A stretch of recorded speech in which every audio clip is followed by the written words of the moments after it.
I wanted to say a few words. Some of you might know, some of you might not know this. This is the kickoff of a new initiative on campus. We refer to it as the Mind and Machine Intelligence Initiative. We're in California, which is an epicenter of AI. It's the right time to think, to be asking these questions. It's an initiative that a year and a half ago was a few ideas, but as you would imagine, it's sort of a topic that is of interest to everybody across campus. I talk to people in computer science engineering, which I've known for years. But I talked to people in the English department, and they're equally excited about the initiative.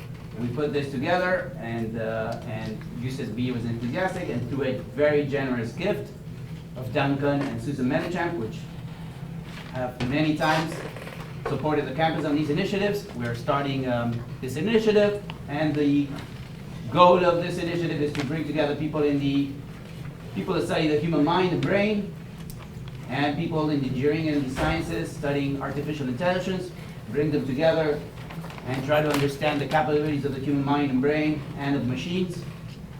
And with that, try to inform us a little bit better about use AI tools to better understand the brain, try to gain an understanding of how the brain works to try to improve the next generation AI, try to understand better how we bring AI and humans and AI together so it's not to the detriment of both, which is what often happens. So it's a benefit.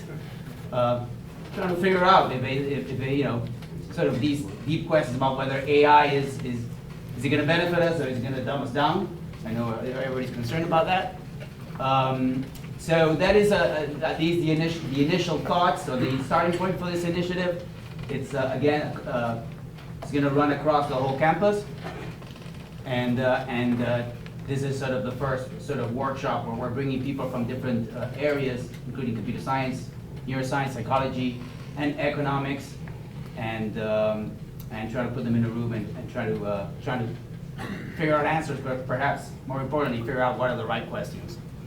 So with that introduction, and thanks to, I see a lot of people in the audience that were actually very supportive early on of this initiative, gave me a lot of ideas, feedback, emails across the whole campus. Thanks to many of you that were supportive of this initiative when it was just a few unpolished lines.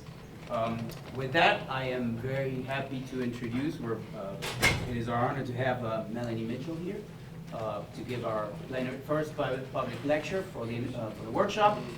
Let me tell you a little bit about Melanie.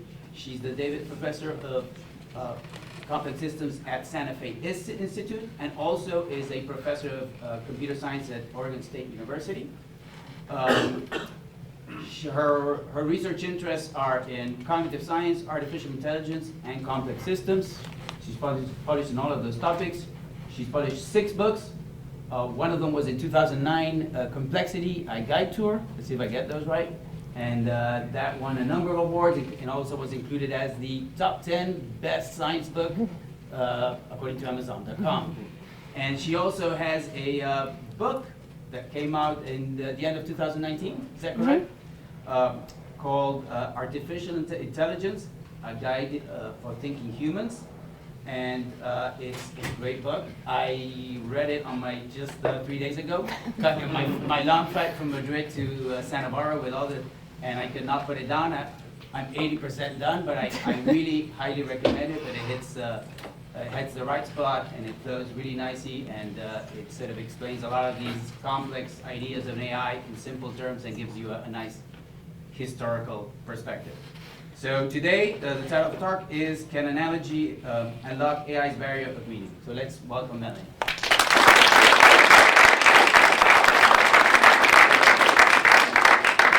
Thank you, Miguel, and thanks to everybody for coming. I'm going to be talking about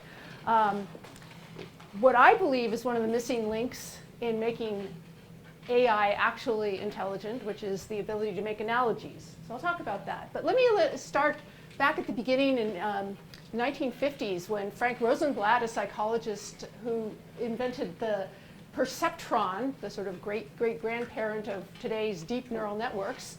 Here you can see a picture of one of the machines he built. The perceptron was actually a hardware device. You can see all the spaghetti wires, which are the sort of simulated neural connections. And he was funded by the Office of Naval Research, and the Navy gave a press conference about his work, and the New York Times reported on it. And they said that the Navy revealed the embryo of an electronic computer that it expects will be able to walk, talk, see, write, reproduce itself, and be conscious of its existence. So this may sound familiar, but 1958, sort of the beginning of the AI era and the beginning of AI hype. And predictions have been constantly optimistic throughout AI's history. In 1961, Claude Shannon, the founder of information theory, said that he expects that within 10 or 15 years we'll get something like robots that we see in science fiction movies. And Herbert Simon, well-known pioneer of AI and cognitive science, predicted a few years later that machines will be capable within 20 years from 1965 of doing any work that a man can do. 1965, the word man meant man or woman, but mostly man.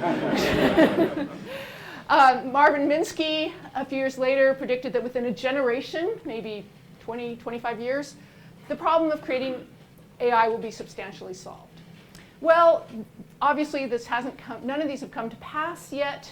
We're still waiting, but we're still getting a lot of predictions about AI and how it's going to transform everything. Andrew Ng, who's a well-known AI evangelist, believes that AI is like electricity. It's going to transform the world in the way that electricity did 100 years ago.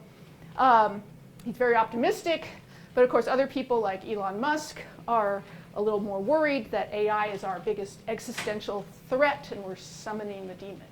So there's some controversy about sort of what's going to happen with AI, whether it's going to be good or bad, or human level or superhuman level, and so on.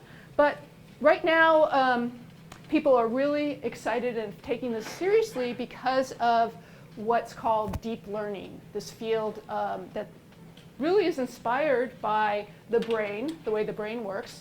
Started 1940s and 1950s with simulating neurons and building machines that learn in a way that was meant to mimic the brain. So I'm going to start off by talking about this deep learning revolution, which is about a decade old, a little bit more, and what it has produced, but then try and look a little bit closer at what these machines are actually learning and whether or not we should rely on them. And ask about analogy. I'm going to talk a little bit about what I mean by the barrier of meaning, and then finally asking how we could get machines to make analogies. So the deep learning revolution starts with ideas from the 40s and 50s and 60s about how the visual system of the brain works. And this is just a very rough schematic of how light comes into the eye and goes through the brain back to the visual cortex in the back of the brain. And the visual cortex is very roughly arranged in a series of layers where the different layers are connected to each other and information is processed through the layers, and then there's some feedback processing. But this really is the inspiration for, and this is sort of very roughly what people have mapped out as being done in different layers with edges going to shapes, going to more complex shapes and faces and objects. So this was the inspiration for deep neural networks. So this is a schematic of a deep neural network. I won't talk about the details of it, but the idea is that it has this kind of layered structure, this hierarchical structure where information goes from a visual input, or it also can be other kinds of input like language, but processed through a whole series of layers up until the end where there's some number of possible categories. And here, you can't really see it, but the category boat has the highest confidence from the network. So that's my introduction to deep neural networks. I can answer questions about it later if you're interested. But I want to tell you a little bit about what deep neural networks can do. So here's a picture of me with my friend Maggie. And I can give this picture to Google Google image search. I did that, I uploaded it, and Google image search told me that it was a picture of a Great Pyrenees, which is what Maggie's breed is. So it's really impressive. Totally ignored me. I am not a Great Pyrenees, but whatever. It was able to do that, and what it's doing is it's using one of those deep neural networks that's been trained on many different kinds of objects and dog breeds and birds and all of this kind of thing. So you can now search for images, and it will tell you sometimes what that image is. Google Photos is another app that uses these kinds of deep neural networks. If you have your photos on Google's cloud server, you can search them. Like I can say, show me the pictures of fountains. And I actually had a picture of a fountain, and it found it right away. This is a fountain in Portland. That it just, without any labeling on this, I never told Google that it was a fountain, but it figured it out just by using these trained deep neural networks. Facebook is using them to do facial recognition. Sometimes it will ask you, your friend uploaded a photo and it recognized you and it says, do you want to tag yourself? Which can sometimes be a little creepy, but it's very good at this kind of very quick visual recognition. And the biggest competition for people in computer vision, especially in object recognition, it was called the ImageNet competition. And it was, people submitted their programs. There were 1,000 different categories of objects and about over a million training examples for the network, and then 500,000 test examples. And this shows from year to year what the error rate was. That is, how many images were being misclassified. And you can see it going down. Starts out in 2011 and 2012 with neither of these years involved a neural network. They were different kinds of computer vision algorithms. But in 2012, at the end of 2012, the very first deep neural network was submitted to this competition and completely blew every other program out of the water. It was a revolution in getting this incredible reduction in error rate, and this has just continued. This human performance is a little misleading. It's due to actually a single human, a graduate student, of course, who trained themselves on some subset of ImageNet images and then tested themselves, and they got 5% error rate. But now we see machines are doing better than that, and we get headlines like, computers are now better than humans at recognizing and sorting images. Okay, not really true, but in this particular competition, and human. Okay, self-driving cars have benefited from this deep learning revolution because otherwise they wouldn't be able to recognize the kinds of objects that cars, you need to recognize when driving.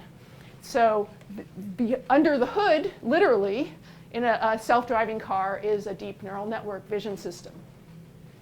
And we've gotten a lot of predictions. These are now finally, this is the first talk I've actually given that used this slide in 2020 when we're actually here now. It's still a little over-optimistic. But people are very, some people are very optimistic about how soon we're going to have self-driving cars widely deployed. Okay, another area that deep learning has really amazed people is being able to write captions for images. So here's a rough schematic of how it works. You start with an image, like of that picture up there. I don't know if you can see it very well, but it's fed through one neural network, and then that's for vision, and then another neural network that spits out language. And here it says a cup of coffee on a table. Okay?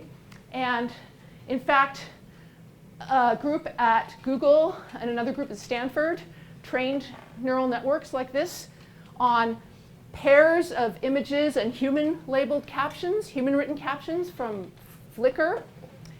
And they produced a machine that can take in an image and output a sentence like this, which is, it's like magic. It's like the computer seems like it's actually understanding what this picture is. A group of young people playing a game of Frisbee, a herd of elephants walking across a dry grass field. This was so impressive. This was on the front page of the New York Times. It got a lot of press, and it was very exciting. And Facebook, for instance, said now we're going to be able to use these kinds of programs to caption images for blind people. Okay, and of course we get the headline, Google's AI can now caption images almost as well as humans. So people are starting to throw money more and more at AI deep learning research. Another big step was using machines to learn on their own to play video games, like the old Atari Breakout game, where you have a joystick that moves a paddle, it hits a ball, a little pixel, it's a ball that takes out all these bricks and you get points. And the company DeepMind built computers that were able to, just by watching these videos and trying different actions and getting rewarded when they did the right thing and punished when they did the wrong thing, learn to play the game. And I won't explain this whole graph, but what this means is that DeepMind's player that learned to play Breakout is more than 10 times better than a human player. Here's a human level. And these are all different video games the systems learned to play. Okay, so it was incredibly impressive, and in fact, Google then, after this paper was published, acquired this company, DeepMind, for about $500 million. So they are now Google DeepMind, and they went on to build AlphaGo and some more very famous AI programs. But so we have these incredible results. These are just a few of the incredible results we've seen. But now that we have these results, let's look a little more closely at what did actually the machines learn. And it's very hard to tell. This is really one of the things about using these very deep neural networks, which can have up to a billion parameters, meaning simulated connections between neurons. And they're just numbers. And it's very difficult to tease out exactly what these systems learned. So I had a graduate student who worked on a project where he was training a deep neural network to distinguish whether a picture contained an animal or no animal. And he trained the network. They were pictures from National Geographic, nature photos. The network did extremely well. And then for part of his dissertation, he kind of dug into trying to figure out what it learned. And he figured out that one of the things that it learned was that if there's an animal in the photo, the background is often quite blurry because the photographer is focusing on the animal. Whereas if there's just a landscape photo, the background isn't blurry. And the network was able to use that blurriness. It's easier to determine if a background is blurry than if there's an animal there. And so part of what it learned really was not to recognize animals, but to figure out if backgrounds were blurry or not. And this kind of what people sometimes call spurious correlations in data is a very common problem when we're training machine learning programs on big data sets, because we don't know exactly what features of the data they're picking up on. And sometimes what they learn is not what we intended to teach them. So this has been shown in many different contexts. This is an example where a group of people took a photo of a fire truck that a trained neural network is 99% confident it's a fire truck, okay? And then they photoshopped it in various poses. And here the network was 98% sure it was a school bus, fireboat, bobsled. So somehow, what is it perceiving? This is, what did the network learn? It's perceiving something in these images that is very different than what we humans perceive. And it's, in some sense, not really understanding the photo in the way we humans think it should be understanding or would assume it understands given its high performance. Okay? And we see this also with caption generators. Sometimes they work really well. Sometimes they give completely crazy captions. This is my favorite. A horse is standing in the middle of a road. it looks like the kind of scene where a horse should be, right? Kind of Western, you know, desert, but there's no horse there. So somehow it's learned to associate something, some features of this image with horses. So these systems are extremely good, except sometimes they can make these very bad non-human-like errors. They're not reliable. Another group looked into this breakout program. They tried, took the machine that learned on the regular breakout screen, did 10 times better than human. Then they moved the paddle up by a few pixels. That program could no longer play the game. So it had not learned the concept of a paddle or a ball or a brick or any of those human-like concepts that we talk about the game with. It had learned some configuration of pixels and what to do in some configuration of pixels, what action to take. And if that configuration of pixels is changed a little bit, something that wouldn't really affect a human, the machine no longer can play. So these machines are not very good yet at what in machine learning people call transfer learning. This is kind of a buzzword in machine learning now, which means being able to take what you've learned in one domain and transfer it to a similar domain. Okay, so in human speak, what we call transfer learning, what we call it is learning, right? I mean, that's what it means to learn, is that we have been able to take our knowledge and apply it more broadly than in just the one circumstance we learned it in. Self-driving cars have problems with their vision systems too. Evidently, the biggest source of accidents is that people rear-end them because they stop unexpectedly because they don't really know what counts as an obstacle. Like they see something and they don't know, is that something I should stop for? So they slam on the brakes. The humans are like, what are they stopping for? They didn't slam into the car.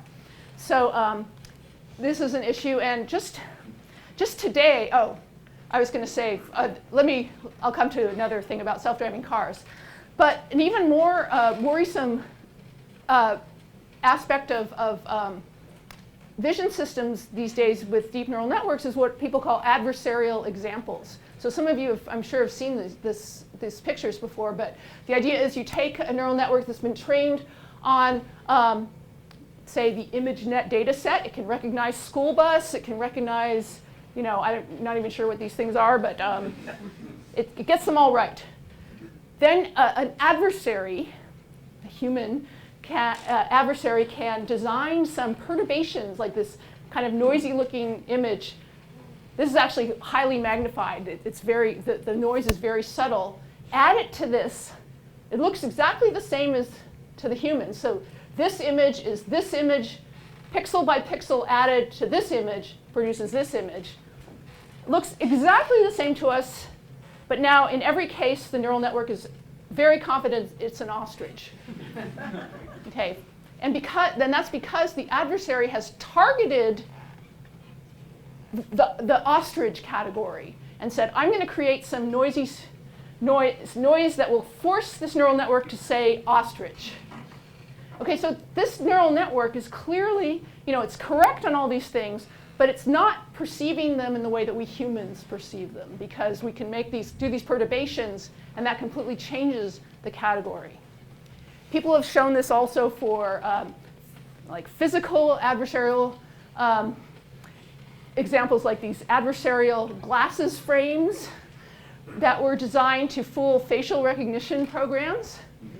So, for instance, just look at this column. This is one of the authors of the paper wearing some glasses frames that a deep neural network face recognition system is convinced that he is Mila Jovovich.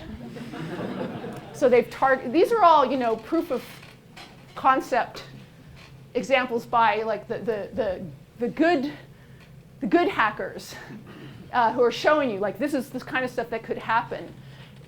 Right now, you probably wouldn't want to go up to the TSA people in the airport with those glasses on. But people are now selling adversarial T-shirts and other kinds of fashion. Adversarial fashion is like a new thing that you can use to fool these computer vision surveillance programs. You can also fool self-driving cars with stickers on stop signs This was a group at Berkeley that showed that you could target that vision system to misinterpret these photos as a speed limit 80 sign. It was very successful. Okay, in different distances and orientations. And just today I saw that, I was coming here, I had to add this slide because I saw that somebody had shown that if you just add a piece of tape to a speed limit 35 sign, a Tesla thinks it's a 85 mile per hour sign. Okay. At least it won't get rear-ended. Yeah. So in 1985, the mathematician and philosopher Gian-Carlo Rota wrote, "I wonder whether and when AI will ever crash the barrier of meaning." So this was a quote I really liked and I felt was really appropriate to thinking about, because machines are able to do amazing things. They're making a lot of money for companies. We use them every day in our phones, in our cars, in all kinds of aspects of our life. And most of the time they work pretty well. But the problem is that they don't understand the world in the way that we humans understand it. There's this so-called barrier of meaning, which is they're not extracting the kinds of meanings that we humans extract from the inputs that we have. And how do we get machines to crash this barrier so that they will be more reliable, more robust to attacks, and more intelligent? Okay, so I want to talk about analogy, because that's really my area of interest. I've worked on that for a while, in getting computers to make analogies. But to me, one of the issues is that machines are able to distinguish perceptual categories, but they don't have what we would call human-like concepts. So I want to talk about that a little bit, that's what this machine is doing. It has all these categories, but it doesn't have what kind of concepts our brain has. This is evident in problems like, this is a tweet, somebody tweeted that salt lines, this is in Boston, near Boston, salt lines on the road in anticipation of a snowstorm was confusing the Tesla, right? Because it's trying to follow lanes, the autopilot. And it's having trouble figuring out where the lanes are. It doesn't have the concept of lane or road or anything about driving that we humans have. Similarly, this is another one where a machine thought this was a snowplow. It's lacking a deep concept of what objects are that we encounter when we drive. And so this is a picture. I actually use this picture in my book. I saw this picture and I was really taken by it, because there's so much going on, and sort of thinking about how a self-driving car, for example, what it would do if it encountered such a situation. And how do we humans think about this situation? So what I wanted to communicate is the degree to which our conceptions of situations in general are just dripping with analogies. We think of analogy sometimes as this thing you do on the SAT, or at least you used to do it on the SAT. Foot is to shoe as hand is to blank. But analogies are actually much more pervasive and almost invisible in our conception. So when we encounter situations, let's see. Hello. This would be like the perceptual categories analysis of this scene. Seeing if my clicker works now. Wonder what's going wrong with it. There we go. Or you might get a caption writing program to write, this is a woman walking a dog, or a woman talking on a cell phone. But we humans, when we see these kinds of scenes, there's a lot of stuff going on in our brains that helps us understand and kind of conceptualize it. So if we think about concepts, we might look at that and say, oh, that woman is spreading herself too thin, right? Yes. Or she has too many irons in the fire. We have these idioms that kind of we use to conceptualize situations. She's killing two birds with one stone. That's a little more optimistic, like, or positive, right? And these, she can walk and chew gum at the same time. She should stop and smell the roses. The dog's there, right, smelling the roses. And she and that man passed like two ships in the night. I was thinking, just trying to think up all the sort of idioms that kind of came to mind when I was looking at this photo. And this is just an example of how we humans use these kinds of idioms as concepts or situation labels. That we're saying it's a killing two birds with one stone kind of situation. Okay? And being able to recognize that is really an analogy. It's saying that that's really, it's a category, but it's also an analogy because it's the same kind of situation as other situations I've encountered that have that characteristic. So that's one of the kind of analogy analyses of this. Another thing was to think about the things it reminds you of. Well, you might say, the same thing happened to me. I was stuck in the crosswalk, pulling on the dog with cars honking. You might put yourself in it if you were ever in a situation like that and your dog won't move, right? Or maybe even something a little more abstract, like this was just like when my mom was on the phone in the car. Here she's walking, but you might think, well, that's like when my mom was on the phone in the car and knocked down a bunch of traffic cones. So these kind of scenarios come to mind that this reminds you of. Or even more abstract, that's how I always felt with my ex-husband. He was too busy moving ahead to let me enjoy life's small pleasures, right? And that's like where you put yourself in the role of the dog, right? So, the first one, you put yourself in the role of the woman, maybe the baby, maybe the dog. But we can do that because we're pretty flexible about sort of inserting ourselves into situations and making analogies. So we call these remindings, and they're a form of analogy. And they're part of how we conceptualize situations. We also, there's a lot of work in cognitive science about how abstract ideas are understood via physical metaphors. So some of you may have encountered the work of, say, Lakoff and Johnson, who have a book called Metaphors We Live By, that talk a lot about abstract ideas like I'm being pulled in many different directions, that really make you visualize, maybe unconsciously, these physical sensations or conceptualizations. We could say she's one cool customer. She's not literally cool. She's not like her temperature is not literally cool, but she's, that's kind of a metaphor. She's got her hands full. That's a good metaphor. It's literally true here, but we use that even when your hands aren't even full. She's walking a fine line. So these are some things, metaphors that were kind of inspired by this image. And finally, you can make these what we've called caricature analogies, which are very abstract. You've seen these where I might say, well, this reminds me a little bit about deep learning researchers. She's a deep learning researcher, then she's trying to push ahead the next generation of deep learning. But labeled data is a problem because it's pulling her back because it's hard to get it, right?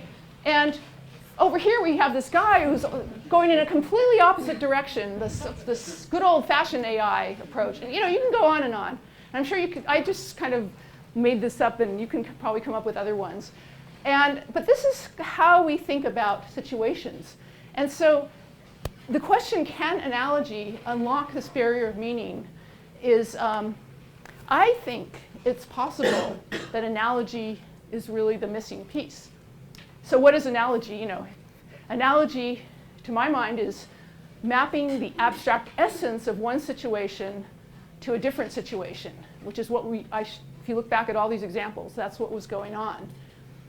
Through these idioms, metaphors, remindings, abstract mappings, and so on. So I'll make an analogy about analogy. I'll say analogies are the invisible bricks that support our concepts. and that analogies form the invisible ocean in which our concepts swim. Those are my two analogies about analogies. But I think that's really what is happening, that our concepts are really, in some sense, they're like the image of all of our analogies. So what can analogy do for intelligence? Well, analogy puts you in the situation. It engages memory, it engages emotions. Emotions are very important to our understanding. It provides you with different views of the situation. It enables you to do abstraction and prediction, and also a very quick understanding in terms of what you've already experienced. And in short, I would claim that analogy is what unlocks meaning from perception.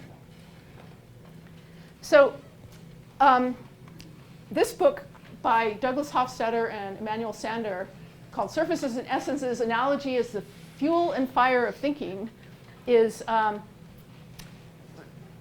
really great kind of exposition of a lot of these ideas. I'll admit that Douglas Hofstadter was my PhD advisor and was a big influence on me. So if you've read any of his work, it'll make sense to you that I'm very interested in analogy. And they have a wonderful quote in this book, which is that the interpretation of a situation is inseparable from the analogies or categories it evokes. Our categories are thus organs of perception. They extend our physical senses, allowing us to touch the external world in a more abstract fashion. They are our means of applying the richness of our past experience to the present. Without them, we would flail about helplessly in the world. So that's the idea about analogy unlocking this barrier of meaning. So in the last 5 minutes or so, well, so what? How do we get machines to make analogies? Well, there's been a lot of effort throughout the decades of AI research on analogy, probably not as much as on a lot of other subjects. But what people, they've done many things, but some of the more interesting things have been in these, what you might call micro worlds. So one of the early proposals was a Russian computer scientist named Mikhail Bongard, who published a book called Pattern Recognition, kind of ideas about neural networks in his book. But in his book, he proposed 100 problems for an AI system, which the problems are you have 6 examples on one side and 6 examples on the other side, and you have to say what is the difference, like what's the salient difference between this side, the left side, and the right side. So you would say, triangle versus circle.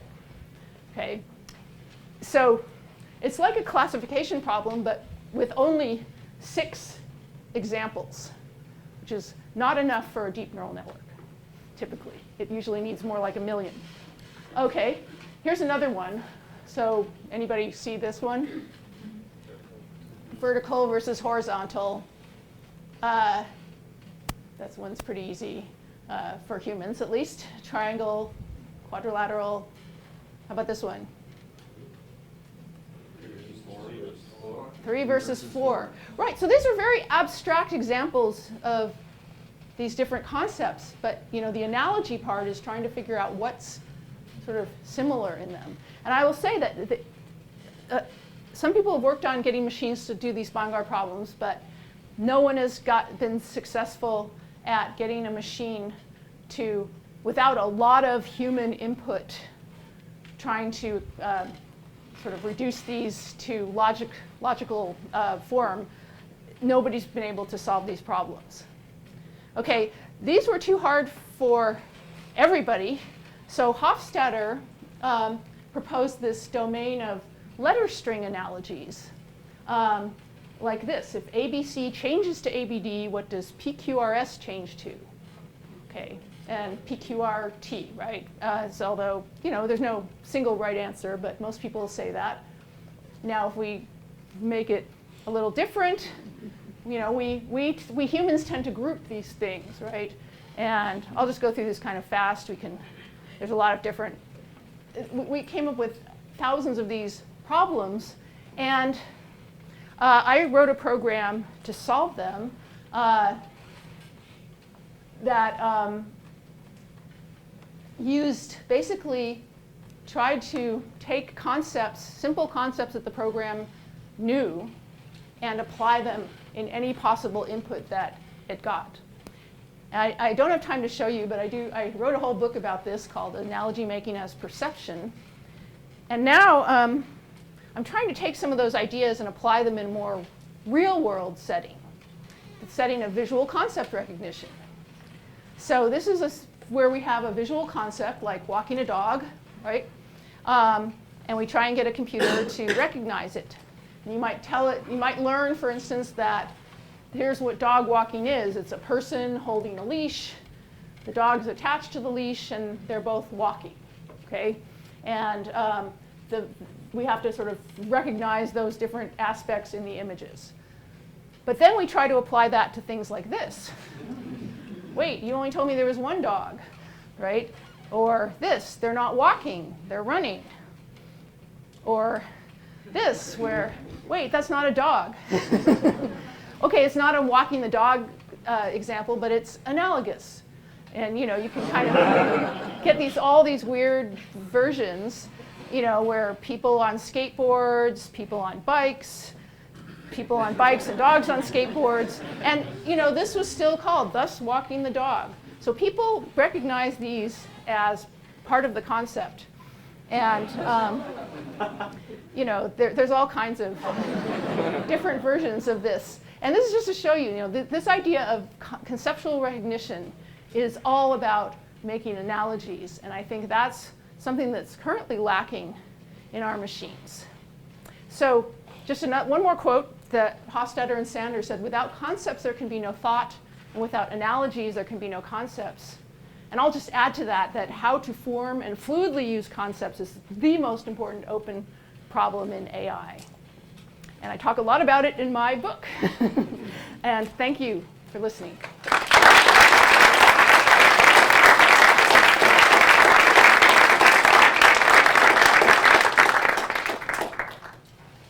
We have time for some questions. Yeah. So if the concepts are the core thing for AI to get the meaning or to crash the barrier of the meaning, the question I have is that if somebody actually came to me and then showed me some box and then told me that this box actually does form concepts out of the perception, is there a way for us to actually check whether that box actually forms some concepts that are based on the analogy or some other means that are similar to the concept that we form ourselves? Right, that's a great question. So I'll repeat it. So the question is, if I have a box that somebody says, here, this box forms concepts and it uses them fluidly, prove me wrong. Right, how do I know that it works? And I think that, it's probably going to be impossible to look inside and figure out what it's doing, to kind of reverse engineer it, just as it's hard to reverse engineer our brain, right? So we'll have to use behavioral criteria, kind of a Turing test. And we have to figure out what are the right questions to ask it. I think that's something that we still haven't, as a community of AI researchers, figured out how to do it. And lots of people have proposals for that. But it's an open question. I think it's a great question. Yeah?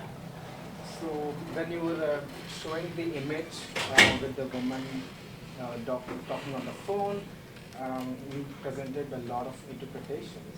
And what I was thinking was that the interpretations could be subjective. Like everybody, if you ask different people, they might say, yeah, maybe that works, but maybe it doesn't. So it seems to me that analogies are subjective and depends on what kind of experiences you've had in the past. So if you're expecting artificial intelligence or intelligent machines to start making analogies, then aren't we also introducing a subjective component and making them behave differently in different situations? Every artificial intelligence algorithm has a different history. Is that desirable? Okay, so the question is, analogy and interpretation are subjective, so are you saying that we should make AI is subjective and make AI, like, you know, if I answer the question differently from you, should we have different AIs that answer the question differently? I think that we have to. You know, if the goal is for AI systems to work with us in our world, and part of our world is this subjectivity, maybe cultural, maybe, you know, age-related, who knows what, the AIs are going to have to adapt. They're going to have to be able to fit in with us. So they're going to have the same kind of behavior that we have. So I do think that we can't expect there's no objective sort of answer to most. This is one of the problems with current AI, is that, you know, it's really good in situations where there's an objective function, there's like a right and a wrong, and it's much more difficult to get it to work well in these more ambiguous circumstances. And so this is something that people really do have to grapple with. Yeah, yes.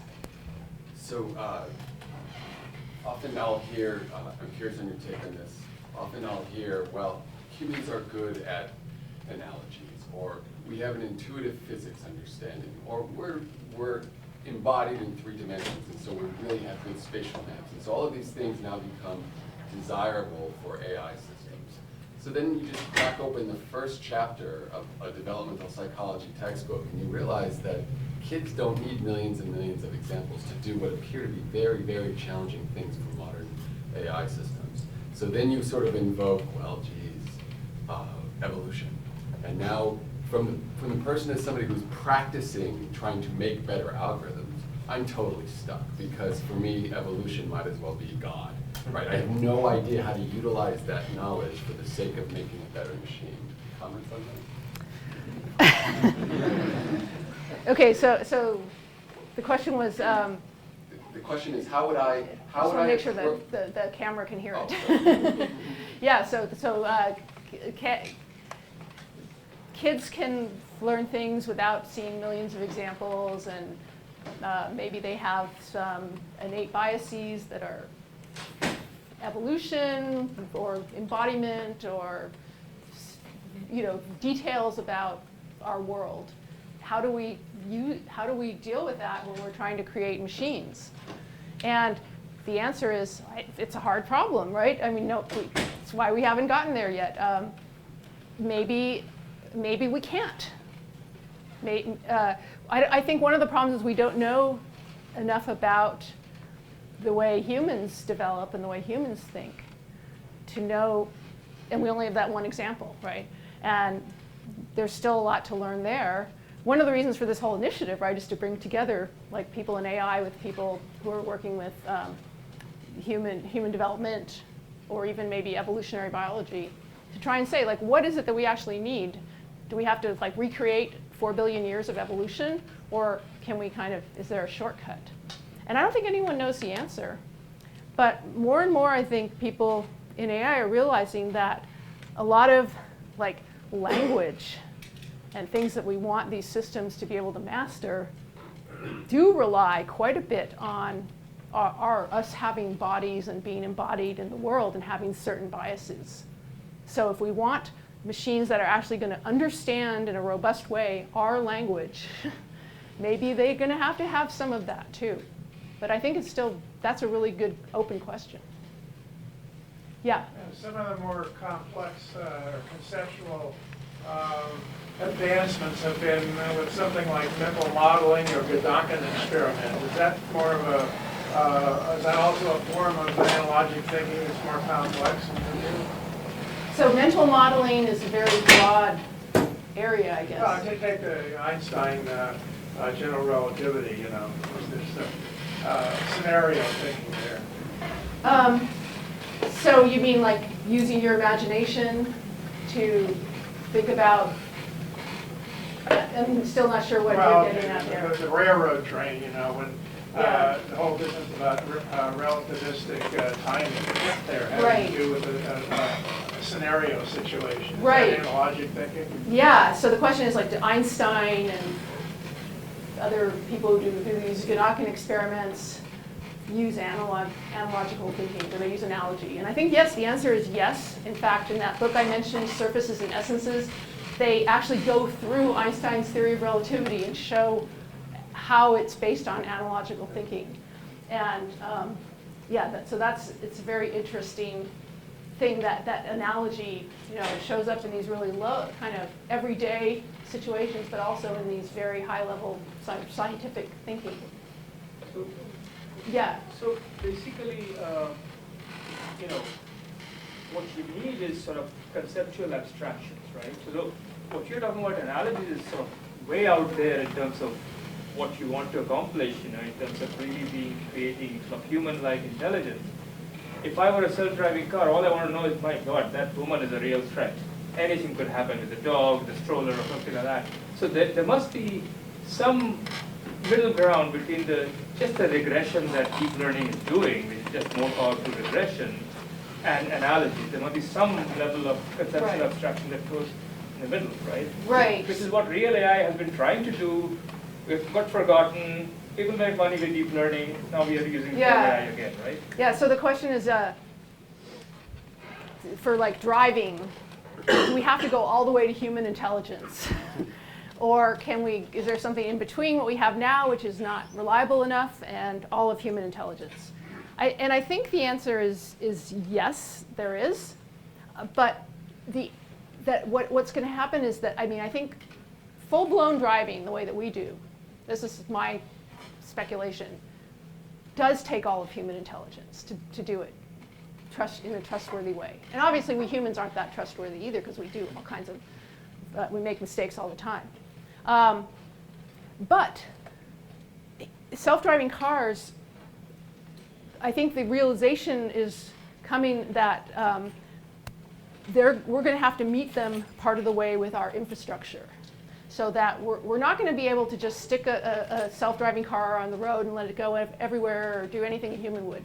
We're going to have to allow it to drive only in certain circumstances, in certain places that have sort of the appropriate infrastructure that will keep it safe. And I think that's the whole idea of self-driving is going to be sort of redefined as driving only in particular situations. I guess I didn't make myself really clear, because there's a middle ground between regression and analogies, which perhaps is more like just logical reasoning, right? Which obviously these guys are not doing, right? Deep learning is not doing all of that. So, and AI used to try to do that. Yeah.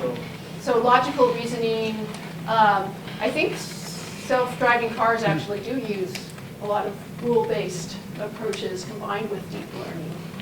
But nobody really knows how to fully integrate that. Let me just get over here. So, is it possible that machines have their own way of analogy that is different from humans? And if humans are really that smart, we should figure out what is the machines. Why are we assuming that they have to follow the human way of?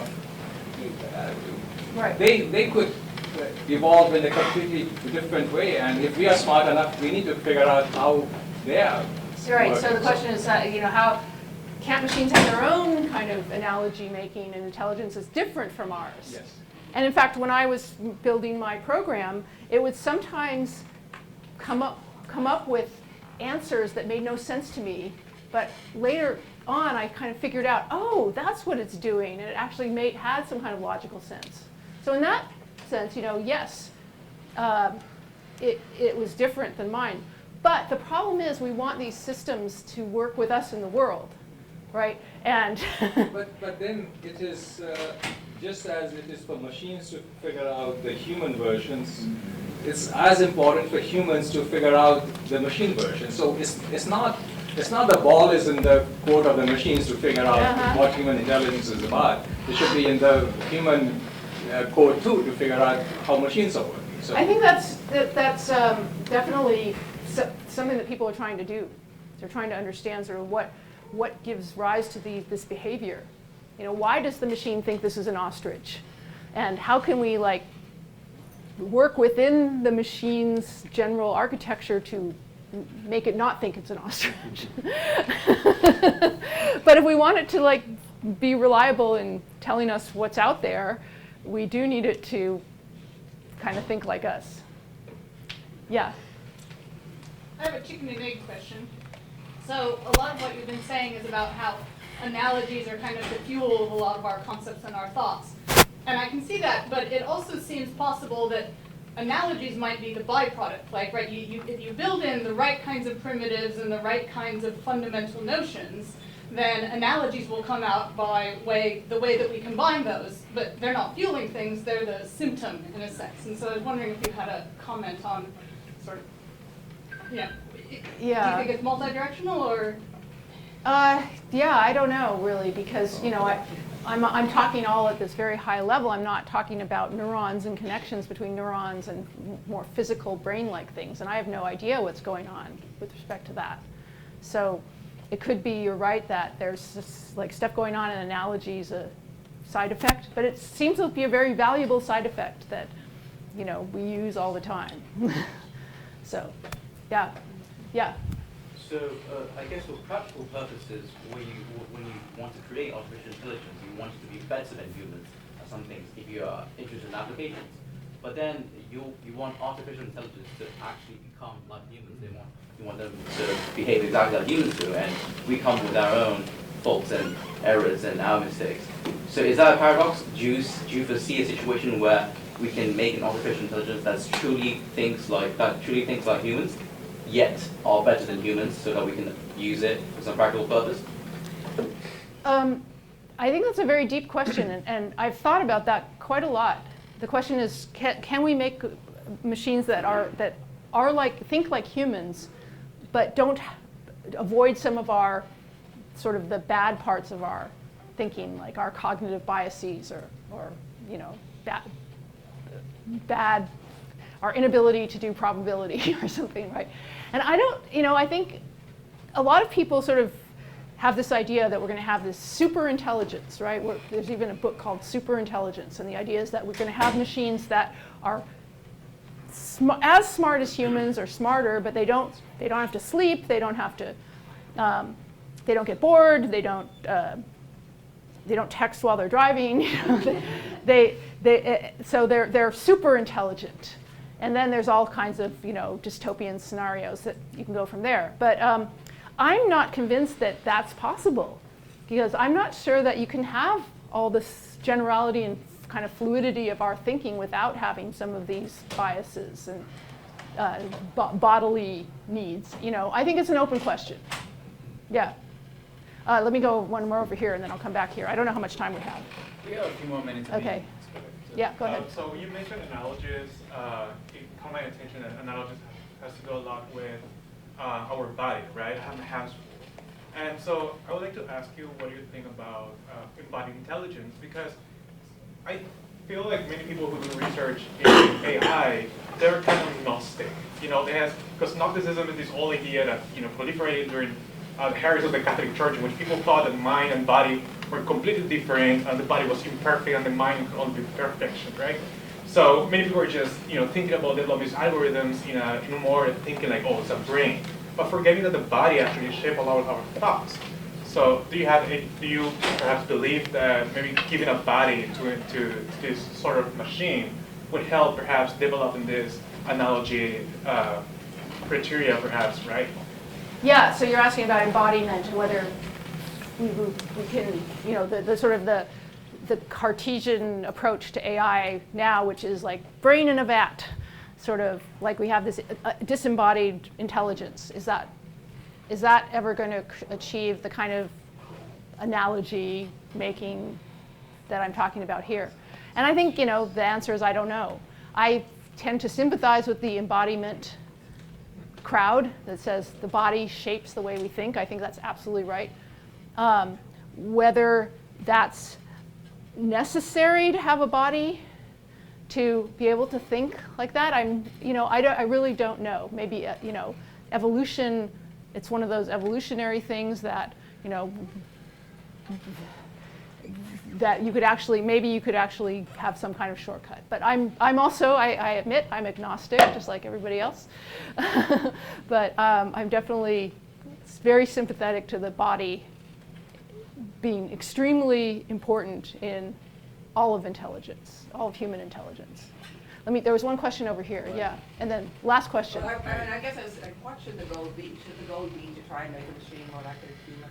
Or should the goal be to figure out, what ways are humans intelligent and what ways are machines intelligent, and together maybe we can be super intelligent. I mean, maybe, there's times when I offload, if I'm doing statistical computations, I offload that intelligence on my computer, right? Because they're computers better at than me. There's other times when I want to be in charge, like when I'm driving. So maybe the goal should not be to try and make computers more like humans and humans more like computers, but to actually figure out the ways we can be super intelligent together. Right, so the question is, should the goal of AI be to create human-like intelligent computers, or should it be to figure out what computers can do better than we can and let them do it? I guess there's no goal, right? There's no single goal. Everybody has different goals, and I think a lot of the people who want to build human-like intelligence want it because they want to understand intelligence. That's kind of why they got into the field. They were fascinated by intelligence, and that they felt that this was an approach to try and understand intelligence by creating intelligence. So it's whether that's a good goal for like a tech company, maybe not, although tech companies might disagree with me. That I think it's a good question, but I think the field of AI is very heterogeneous in what people's goals are. All Okay, you want one last question? Yeah, I just think another field that uses analogies a lot is comics and comedians. So I'm wondering, is it possible to train an AI to watch thousands and thousands of Netflix specials and the audience reactions to feedback, and can it learn to be humorous and be sort of a funny face? Wow. Go for it. I mean.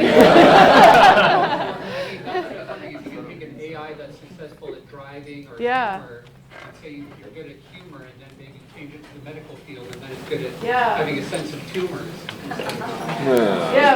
Transfer learning. I don't know. Yeah, I'll leave that. I don't know. Good question. But probably we should stop because it's 5:06. So a few announcements. We have a reception right now at the patio upstairs. So please join us. Number two, for the attendees of the workshop tomorrow, Maria's telling me 8 a.m. early registration here. And also, if you're an attendee to the workshop, come look for us and talk to us because we're from different disciplines. So I do not know, you do not know me. You saw that picture in the web and you don't remember how I look, but now you should, I hope. So come talk to us, introduce each other so we can talk to you. And let's thank Melanie, and you can ask us more questions.